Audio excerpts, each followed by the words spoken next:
Hello, good morning, जोहार। आप देख रहे हैं एक्स न्यूज। तो चलिए झारखंड की मुख्य खबरों की ओर। झारखंड में ट्रेन से टकराने के बाद कई मीटर जा उड़ी ट्रैक्टर ट्रॉली, 3 मौतें, कई की हालत नाजुक। झारखंड के हजारीबाग जिले में एक यात्री ट्रेन ने ट्रैक्टर ट्रॉली को पीछे से टक्कर मार उड़ा दिया।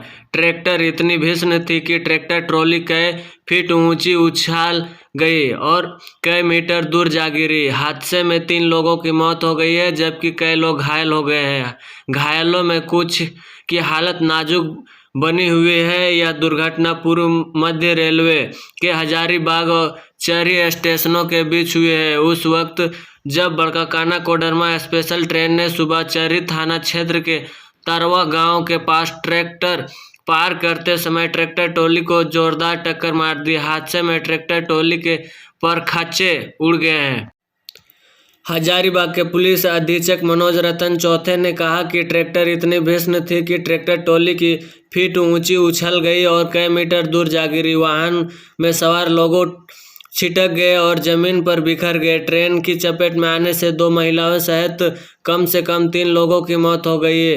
वह अन्य गंभीर रूप से घायल हो गए। हादसे के बाद 2 की मौत पर ही मौत हो गई। उनकी पहचान ट्रैक्टर के चालक रमेश गंजू 30 वर्षीय और सुनीता देवी 35 वर्षीय के रूप में की गई है। एक अन्य द्रौपदी देवी 50 वर्षीय ने बाद में अस्पताल में दम तोड़ दिया। अधिकारियों ने बताया कि 6 घायलों की निजी अस्पताल में इलाज चल रहा है। उसकी हालत गंभीर है। स्थानीय लोगों ने शिकायत की। 8 पड़ोसी गांवों के लोगों के जिला मुख्यालय तक पहुंचने के लिए यही एक मार्ग जिसका वे उपयोग करते हैं। इससे मानव रहित तो इस क्रॉसिंग पर हादसे का जोखिम बना रहता है। ग्रामीणों ने बताया कि जब से रेलखंड पर ट्रेनों का परिचालन शुरू हुआ है, तब से सुरक्षित फाटक बनाए जाने की मांग कर रहे हैं। झारखंड में भूकंप के झटके, जानमाल का कोई नुकसान नहीं हुआ। रिएक्टर स्केल पर 3.7 रही तीव्रता।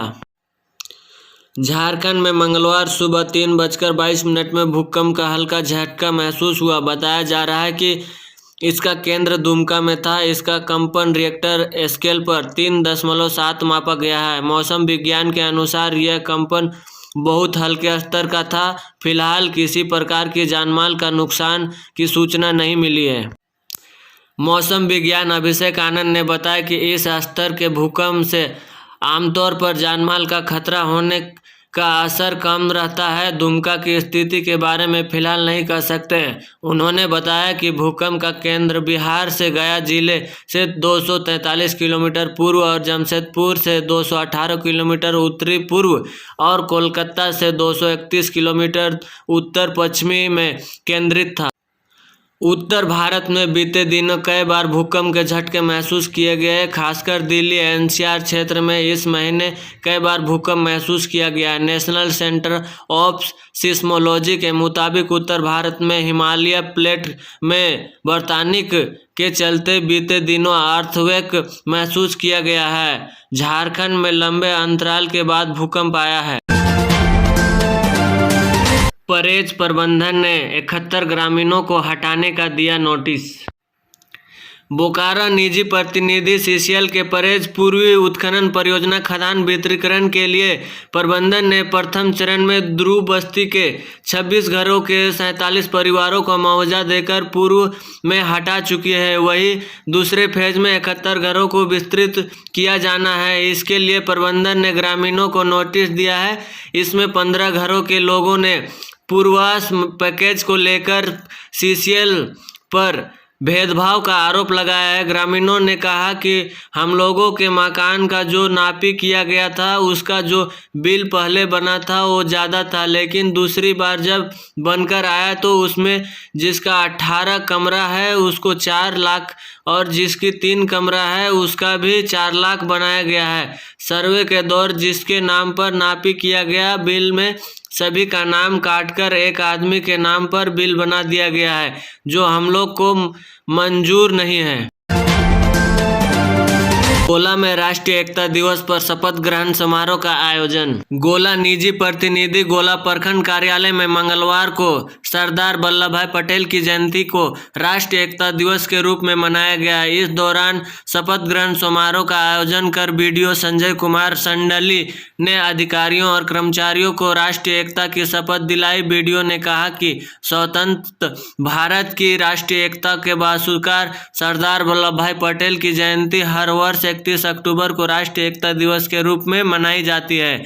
यह राष्ट्र की एकता, अखंडता और सुरक्षा को मजबूत बनाने के लिए हमारी प्रतिबद्धता को बढ़ावा देने और दृढ़ संकल्प करने का एक अवसर है। उपयुक्त अधिकारियों व कर्मचारियों ने अपने कार्य क्षेत्र में ईमानदारी प्रदर्शित बनाए रखने और देश की आंतरिक सुरक्षा सुनिश्चित करने के लिए योगदान देने की शपथ ली। इस कार्यक्रम में प्रखंड व अंचल में कार्यरत सभी अधिकारियों और कर्मचारियों ने भाग लिया।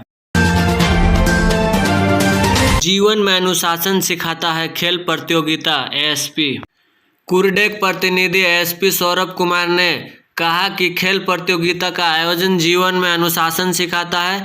खेल के माध्यम से भविष्य निखारा जा सकता है। युवा नशापन से दूर रहे।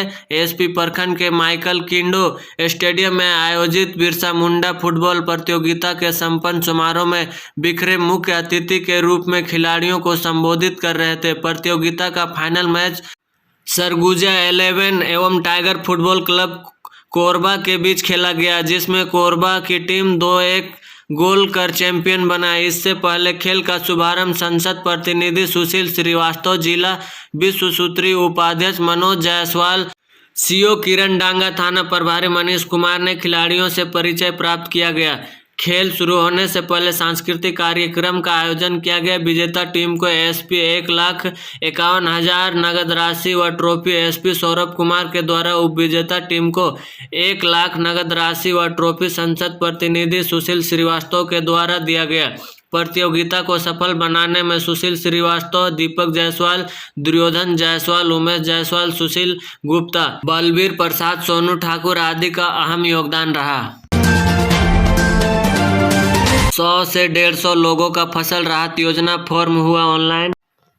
महुआ टांड़ प्रतिनिधि महुआ टांड़ के रेगाय पंचायत में फसल राहत योजना से संबंधित फॉर्म ऑनलाइन कराने को लेकर कैंप का आयोजन किया गया। सभी किसानों को राहत पहुंचाने व योजना का लाभ दिलाने को लेकर खुद सीओ संतोष कुमार बैठक की उपस्थिति में सभी किसानों को फॉर्म ऑनलाइन कराया गया। उपस्थिति लोगों को श्री बैठक के द्वारा सरकार द्वारा चलाई जा रही जन कल्याण योजना के संबंध में विस्तृत जानकारी दी। वही सभी को फसल राहत योजना का लाभ लेने को लेकर प्रति भी किया गया। साथ ही जनप्रतिनिधि व संबंधित कर्मियों को भी लोगों को जागरूकता करने की बात कही। इस दौरान कैंप में फसल राहत योजना को लेकर लगभग 100 से 150 लोगों का फॉर्म ऑनलाइन किया गया। मौके पर सीओ गौतम कुमार लाकड़ा, पंचायत की मुखिया कमला किंडो, कंप्यूटर ऑपरेटर सुवेद अख्तर समेत काफी संख्या में रेगाई पंचायत के ग्रामीण मजदूर उपस्थित थे। सबके सहयोग से ही बाल विवाह को समाप्त किया जा सकता है। डीडीसी गढ़वा प्रतिनिधि मंगलवार को समराले समारोह में स्थित सभागार में उपस्थित विकास उपायुक्त राजेश कुमार राय की अध्यक्षता में बाल विवाह और महिलाओं व बच्चों के हिंसा को समाप्त करने के लिए जागरूकता व उन्मुखीकरण कार्यक्रम का आयोजन किया गया। कार्यक्रम में डीडीसी ने कहा कि बाल विवाह और महिलाओं व बच्चों पर तरह तरह के हिंसा प्रताड़ना आज भी पूरी तरह से समाप्त नहीं हुए है। यह एक बहुत ही संवेदनशील मामला है। खासतौर पर बाल विवाह एक सामाजिक कुरीति है जिसके कई कारण हैं और बाल विवाह होने पर कोई विषम उपस्थिति उत्पन्न होती है, उसका प्रभाव बच्चे, परिवार और समाज पर पड़ता है। उन्होंने कहा कि ऐसी कई कुरीतियां थी जिसका समाधान अकेले कोई नहीं कर सकता है, बल्कि सभी समाज के लोगों को मिलकर इसे समाप्त करने की आवश्यकता है। कार्यक्रम में उपस्थित जिला समाज कल्याण पदाधिकारी पूर्णिमा कुमारी ने कहा कि बाल विवाह को रोकथाम के लिए सरकार की कई योजनाएं हैं। उनमें से सावित्री बाई फुले किशोरी समृद्धि योजना एक योजना है। यह योजना बच्चियों के लिए वरदान है, उनकी शिक्षा को आगे बढ़ाए जाने में सहयोग प्रदान करता है। इसलिए ज़्यादा से ज़्यादा बच्चियों को इस योजना से जुड़ने की आवश्यकता है। बाल विवाह से संबंधित मास्टर ट्रेनर के रूप में Kumar Shubham excel ALS UNICEF Garhwa के द्वारा पीटीटी के माध्यम से बाल विवाह से संबंधित कानून और इससे होने वाले फायदा और नुकसान के बारे में भी बताया गया। कार्यक्रम का संचालन जिला बाल संरक्षण पदाधिकारी अशोक नायक ने किया। मौके पर जिला विधिक सेवा प्रतिनिधि पदाधिकारी JSLPS के अलावा विभिन्न विभागों के पदाधिकारी मौजूद थे। अगर दोस्तों आप लोग मेरे चैनल पर नए हैं तो please like share and subscribe जरूर करें। धन्यवाद।